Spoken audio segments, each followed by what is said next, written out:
табиғат тамырларына қан жүгіртіп, тіршілік атаулыны оятып жаңаратын кез. Ежелгі заманнан бастап Наурыз мерекесін шығыс халықтары тойлап келген. Петропавл халқы да бұл мейрамды атап өтуді дәстүрге айналдырды.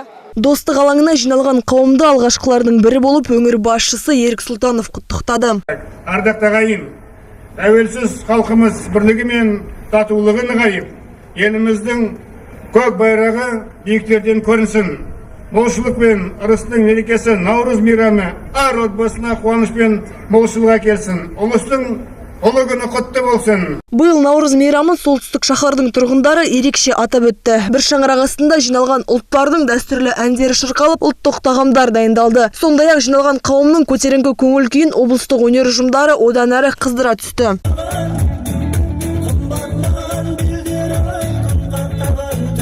Құрметті халайық, бүгінгі болып атқан Наурыз мерекеміз құтты болсын, ақ бол болсын, уайым қайғы жоқ болсын. Келер жыл, келер айда осы тыныштық болсын, аспанымыз ашық болсын. Сайланып атқан президентіміздің ғұмыр жасы ұзақ болсын.